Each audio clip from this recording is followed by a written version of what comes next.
What's up, Locked On Grizzlies fans? It has been far too long since we have been together. We've missed some stuff. Donovan Mitchell, fresh new kicks for Ja Morant, and far more on this episode of Locked On Grizzlies. Let's lock in. You are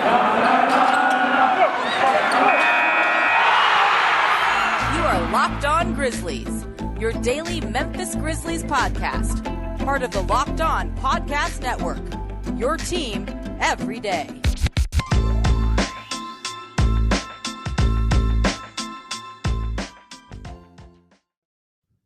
What's up, everybody? My name is Joe Mullinax. I am one of the co-hosts for Locked On Grizzlies. Thank you so much for making Locked On Grizzlies your very first listen every single day. We are free and available wherever you get your podcasts. And obviously, it's been a minute. It's been a while. DeMichael and I, differing levels of busy. DeMichael Cole, of course, being my co-host for this podcast that we do on a daily basis. At least it's supposed to be on a daily basis, but we're not quite there yet. He's got stuff going on. I've got stuff going on in terms of my my main job as a teacher and a football coach. It's a busy time of year for me. So forgive us for our absence over the last week or so. We're going to try to get more into a routine over the next week. And then obviously heading into training camp, you're going to be seeing a lot more of DeMichael and myself moving forward. So thank you for your patience. It is much appreciated. And welcome back to Locked On Grizzlies. We have some stuff to get to, right? We have some things that we need to cover. Lots of different changes in the NBA just since the last time we spoke roughly a week ago. And the main thing that jumps out in terms of what has occurred to completely alter the landscape of the NBA, in my opinion, I don't think I'm overstating that when I say it, is the trade of Donovan Mitchell from the Utah Jazz to the out of nowhere Cleveland Cavaliers. Completely shocking. A pretty good haul for Utah, if I do say so myself. I think it's 3 first-round picks unprotected, 2 pick swaps, so essentially controlling a half-decade of draft work for the foreseeable future when it comes to the Cleveland Cavaliers. And Cleveland also sent out some young talent, Lauri Markkanen, lots of interesting pieces that are all adding up to this deal for the Utah Jazz, who are now fully in a rebuild, right? They are fully embracing the tank, trying to get the best pick that they possibly can, maybe not just in this upcoming draft, but for future drafts, going almost full Oklahoma City Thunder in Utah. This trade is fascinating to me from a Memphis Grizzlies perspective for 2 reasons. Because obviously this is Locked On Grizzlies. That's why you're listening to this podcast. You are curious about the Memphis twist on such an excursion for Donovan Mitchell moving out and on and upward into Cleveland. How does this impact the Grizzlies? Well, in the near term, right, in the short term, the idea of Utah being a threat in the postseason is completely null and void, right? It's completely gone. The Utah Jazz are no longer a threat. They don't have the pieces. They don't have the talent. They don't have the ability to be a playoff team. So for a team like the Memphis Grizzlies that was already kind of in that mix, not as important, right? I think it's nice to know that with Jaren Jackson Jr. out for the beginning of the season, at least we believe that to be the case.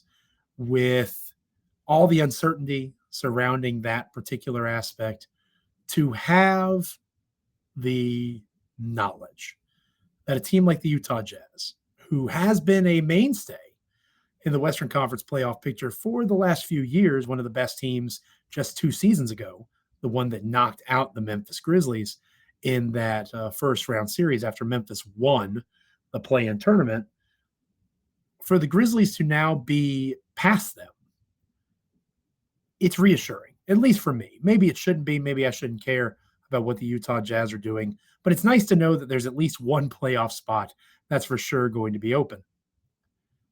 Something else that I like as far as the Utah Jazz no longer being in that picture in terms of the postseason, one less thing to worry about, right? There's also one less all-star caliber guard in the Western Conference. Donovan Mitchell, for all his faults and for all his questions about his defensive ability, he's a hell of a basketball player in terms of his ability to score the ball, create off the dribble. He created a lot of problems for the Memphis Grizzlies in that playoff series I mentioned a moment ago. He's an all-star caliber guard. He's out of the Western Conference now. That might make a little extra room for someone like Desmond Bane, which is exciting. I think that if Bane has a great start to his season, he could be in that all-star conversation. And that's really cool. I think Desmond Bane has that capacity, obviously. He has the talent. It's connecting that talent to the overall perception of he's an all-star player. In Memphis, he's seen as an all-star player. Those that follow the Grizzlies fairly closely know how good Desmond Bane is. I don't know that he has that national rep just yet. Another strong season could add to that, and an all-star campaign, coach's choice more than likely, obviously, could certainly add to that as well. But, and I think this is something that was briefly mentioned, again, we've been away for a week or so in my reading and my listening to other shows. The elephant in the room for me when it comes to this trade in regards to the Memphis Grizzlies. The Cleveland Cavaliers have 3 very good young basketball players. Jarrett Allen is 24. Darius Garland is 22. Evan Mobley is 21. The Memphis Grizzlies have 3 very good basketball players in Desmond Bane, Jaren Jackson Jr., and Ja Morant, all of similar ages, right? Maybe give or take a year. So what am I getting at? The Cleveland Cavaliers are doing exactly what some, including me to an extent, felt the Grizzlies should explore to do in this offseason. They are going all in with a core that's roughly the same age as the Memphis Grizzlies. Now, how that shakes out in the Eastern Conference compared to what Memphis is doing in the West, different circumstances, right? Excuse me. For example, the Eastern Conference is not nearly as intense at the top. You've got the Boston Celtics. They figure to be in that mix, obviously. The Milwaukee Bucks, Miami Heat, Philadelphia 76ers. There's talented teams. The Brooklyn Nets, if they figure it out. Cleveland looks at those teams and likely doesn't fear any of them. They see a scorer in Donovan Mitchell that they coveted. And the question about Mitchell's defense is fair, but when you look at who was next to Darius Garland before Donovan Mitchell, it was Colin Sexton, who the games are slightly different, but Colin Sexton is a lesser version in a lot of ways of Donovan Mitchell. So they upgraded at that position, and now they have a core 4 moving forward. Again, Mitchell, I believe, is 25. We mentioned Jarrett Allen's 24. The next 5 years or so, the Cleveland Cavaliers are, if they re-sign Mitchell, are going to be a threat to win the Eastern Conference. And in the short term, and I think Mitchell's contract is up the year after next, for these next 2 years, they're a threat to win the Eastern Conference. So when you say Milwaukee, when you say Miami, Philly, Boston, all of these teams that make up our list of who could win the East, now you have to include Cleveland. You have to. Cleveland Cavaliers did what the Memphis Grizzlies have yet to do. This was a contender move for the Cleveland Cavaliers. The Memphis Grizzlies haven't made that trade yet. They haven't done that deal yet. Not to say they should have gotten Donovan Mitchell. I'm not sure Mitchell would have been a fit in Memphis like Mitchell is a fit in Cleveland. But it's just something to keep on the back burner regarding this Donovan Mitchell deal from Utah to Cleveland. We are now in a world where a team that is another team, because you could argue the Minnesota Timberwolves obviously did a similar thing with Rudy Gobert. Both Utah Jazz trades have involved a team that was worse than the Memphis Grizzlies trying to get better, at least on paper, than the Memphis Grizzlies by trading lots of valuable assets, mostly draft picks, to the Utah Jazz. The Grizzlies had the picks if they wanted to go get Rudy Gobert, if they wanted to go get Donovan Mitchell, which, again, we could debate the fit. I'm not saying they necessarily are fits. The Grizzlies could have done versions of these trades. They chose not to. They're betting on themselves. They're not betting on something from the outside. They're betting on the culture they're establishing. It's an interesting thing to keep an eye on as the season approaches. You know what else is interesting? Built Bar. If you haven't tried Built Bar Puffs yet, you are depriving yourself of one of life's greatest joys. And guess what? There is a new flavor. Are you ready? It's delicious. It's indulgent. It is cookie dough that is covered in chocolate. That's right. Built has done it again. Cookie dough chunk puffs that are only 160 calories, and they have a whopping 15 grams of protein in them. That'll help you get you through your day. You're going to love the new cookie dough chunk puff, whether you need a snack for your workout, a late night treat, or just need some quick bite to eat. Built is the perfect protein bar, and they taste better than most candy bars. Ditch the calories, ditch the fat and sugar. Go grab yourself a Built bar. And here's the offer through Locked On. If you go to Built.com, you use the promo code LOCKEDON15. Once again, that's LOCKEDON15. You will get 15% off of your order. Just use promo code LOCKEDON15. Donovan Mitchell, very interesting basketball player, no longer a concern of the Memphis Grizzlies, at least in terms of the Western Conference. He is now the Eastern Conference's problem. The West still has to contend with Ja Morant. Ja Morant's not going anywhere. He just signed that brand spanking new contract, looking very good in terms of his new home that he's bought in Memphis. He's putting down roots. He's there to stay. Another thing that he will soon to be showing off through various sources on social media and on the internet is his own signature shoe. That's right, the Ja 1. He's going to have his own shoe. Reports have that shoe coming out in the summer of 2023, so next summer. I'm not a sneakerhead. I'm not really big on that aspect of NBA fandom. I like having shoes that match my clothes that I wear to work. As a teacher and a coach, like I like to wear comfortable Nikes that, match what I'm rocking in terms of royal blue and black and white. But I understand the allure, and I get that this is a very big deal for the Memphis Grizzlies. Something else that's come out in the last week since we've been on our little break. When I was the site manager over at grizzlybearblues.com for SB Nation, we would have every once in a while folks ask to write about, Ja's shoes or shoes in general with the Memphis Grizzlies. I didn't get the allure. That's not my thing. I'm much more into the actual game, the actual athleticism, the actual events that are taking place, on the floor. But again, if you are a fan of the Memphis Grizzlies and you have a player on your team that is going to have his own signature shoe, it is a massive deal, not just because you can go out and cop a pair of your own this time next year. It's a big deal because it makes Memphis more attractive, not just as a draft place where players can go and not feel like they're going to go into the netherworld, so to speak, of NBA markets. They have a chance to go into the NBA stratosphere as a superstar from Memphis, Tennessee. And that is massively important. You've heard me talk about it. You've heard others talk about it. And you'll continue to hear me say it for the long-term sustainability of the Memphis Grizzlies, beyond this current lease with FedEx Forum, beyond all the other things that are discussed in terms of the team possibly moving down the road. It's not going to happen anytime soon, but there's always the chance in a market like Memphis. It makes sense for people to keep that on the back burner of their subconscious. Ja Morant is proving that you can have it all in Memphis, Tennessee. You can be a winner in Memphis, Tennessee. They haven't won a championship yet, but they've won a division title. They were the second best team in the NBA. They had one of the youngest teams in the NBA, and they did all of these things with Ja Morant at the helm. It's attractive to potential free agents. It's attractive to the league as a whole. They had their Memphis Grizzlies Day back in the spring when they did all things Memphis Grizzlies. All the shows came to Memphis before the game. I believe it was against the Brooklyn Nets that night. Now you're talking long-term, get enough hotels built in the city, all-star games. Now you're talking potential dreams like that. Again, I'm just telling you to dream, all you dreamers out there. That's what I'm telling you. This gives you another reason to aim high. A Memphis Grizzlies basketball player is going to have his own Nike signature shoe. Anything is possible. Anything is possible.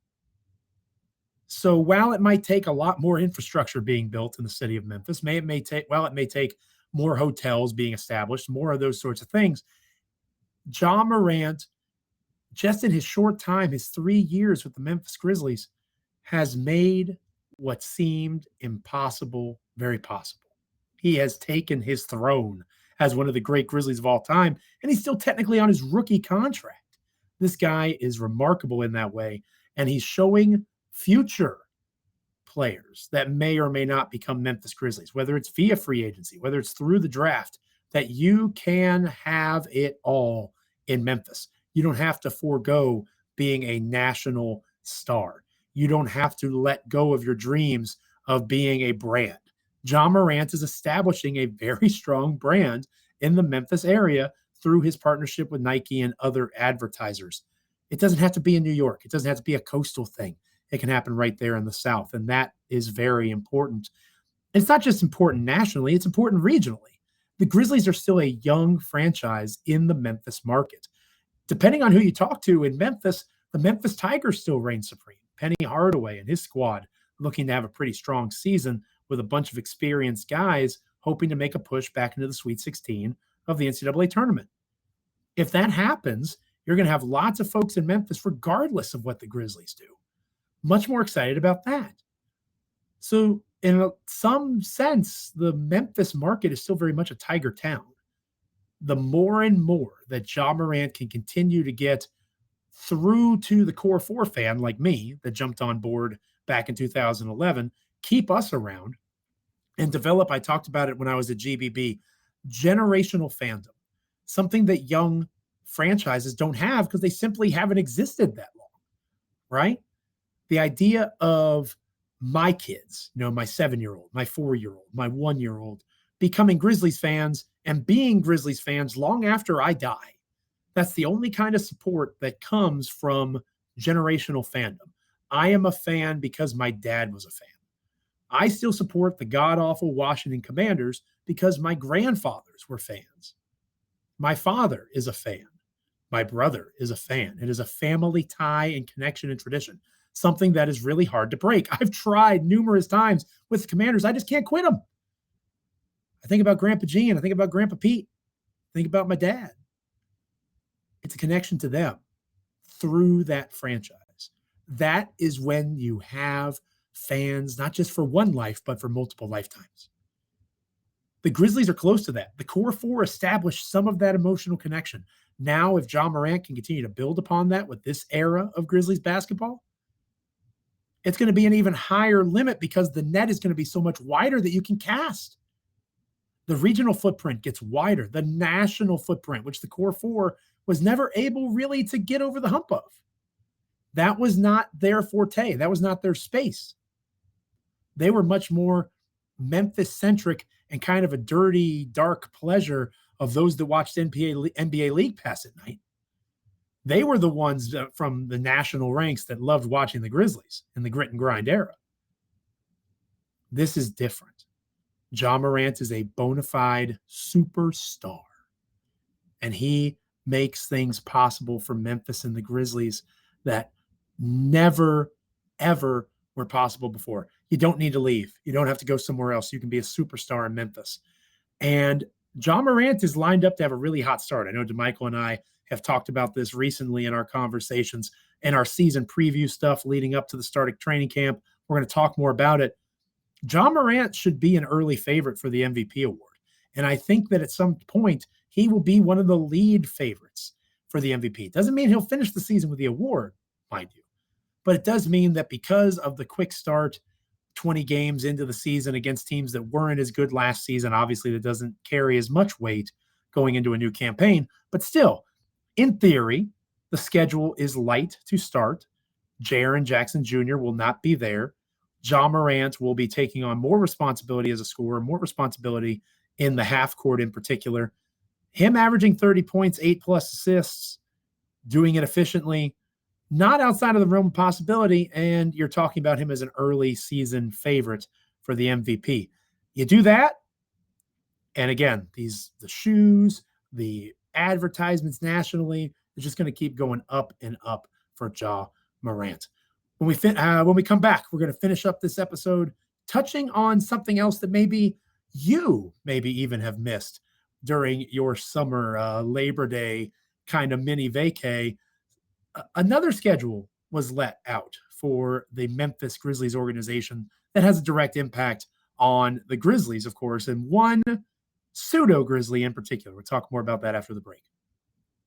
So I teased the idea of Another schedule release. It was the Memphis Hustle, of course. Hustle hard, baby. I'm a big Memphis Hustle guy over at GBB. Brandon Abraham, shout out to Brandon, did a remarkable job during my time running that blog, covering the Memphis Hustle. Nobody knows the Memphis Hustle better than Brandon. And I'm going to do my best to get him on an episode or two of Locked On Grizzlies as we approach the Hustle getting underway.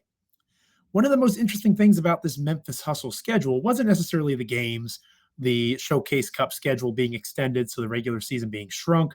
A lot of the things that the G League tries are experimental for the NBA. So something to keep an eye on with that Showcase Cup and the longer mid-season tournament. It just got me thinking about Kenneth Lofton Jr., someone who I haven't had a chance to talk about on these airwaves, these podcast waves. And I thought this episode might be a good one. My co-host, Michael Cole of the Commercial Appeal, will be back together on our next show. But I'm flying solo today, and I haven't gotten a chance to talk about the new cult hero for the Memphis Grizzlies. And we have a long line of cult heroes, right? Ahmed Haddadi, Josh Selby, Wayne Selden Jr., Nick Calathis.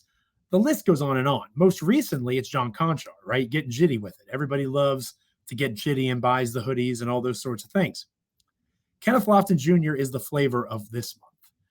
And I saw the love affair over the summer, how he did in Summer League, how he played, how excited folks were about the prospects of Kenneth Lofton Jr.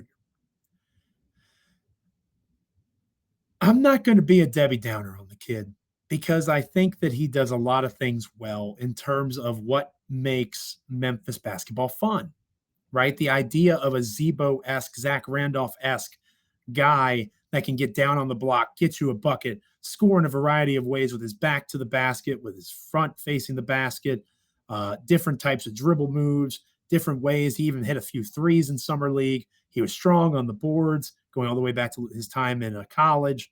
He has a skill set that, especially in terms of rebounding, should and could be valuable to this Grizzlies franchise because rebounding is not the forte of this Memphis roster. They're not super strong on that beyond Steven Adams. And the guys that were super good at it, at least for their position, Kyle Anderson, DeAnthony Melton, they're gone. So obviously you have John Conchar, who still has high numbers in that way, but you're looking at a situation where it really is limiting, potentially, unless they fully adopt this team rebounding mindset. Enter Kenneth Lofton Jr., who can more than hold his own on the offensive end, at least in Summer League, and can be that theoretical rebounder. If Xavier Tillman struggles, Santi Aldama, one of the new rookies that's coming in, you have Kenneth Lofton Jr. that can slide right in and have some success, but not so fast. In terms of his frame, I have questions about how he'll hold up against actual NBA bigs. He didn't see many of those in Summer League. I'm concerned about his length and how he's going to maintain his positioning as a defender, not necessarily as a rebounder. We've seen enough Zach Randolph highlights to know that he physically can hold his own there, especially if he learns his timing and uses some of those intangibles that Zach had. And Lofton has shown some degree of that already in his young career. But he's smaller in terms of height than Zach. He's 6'7". I believe Zebo was 6'8", 6'9". He's heavier than Zach. I believe he's 270 pounds. Zach was around 250 or 260. So his frame is slightly different. And I'm not convinced that he's going to be able to be switchable on the perimeter, even as much as a Xavier Tillman, but certainly not as much as a Jaren Jackson Jr. or as a Brandon Clark would be. So he's going to spend a majority of his time in South Haven anyway. I don't know that it's something that you overly concern yourself with in terms of, is he going to be a starter? Is he going to be in the rotation? The answer to both of those questions is no. If he is in your rotation, something has gone horribly wrong. There's an injury, a player that is drastically underperforming. Kenneth Lofton Jr. was not brought in to be that guy. But will he ever be more than a Memphis Hustle legend or a legend in the making, a Summer League legend? Will he live the life of a Josh Selby and just be a flash in the pan memory that we look back on and say, oh, he's the cautionary tale. You don't want to get too excited about Summer League performances. Look at Josh Selby. Look at Kenneth Lofton Jr. Or is he someone that with some development? Because again, Most of his time is going to be with the Memphis Hustle playing that schedule that we just talked about that was released. He's going to be in that Showcase Cup. He's going to be doing those kinds of things. He'll spend some of his time with the big league team, but a majority of it will be in South Haven. Is there something there developmentally?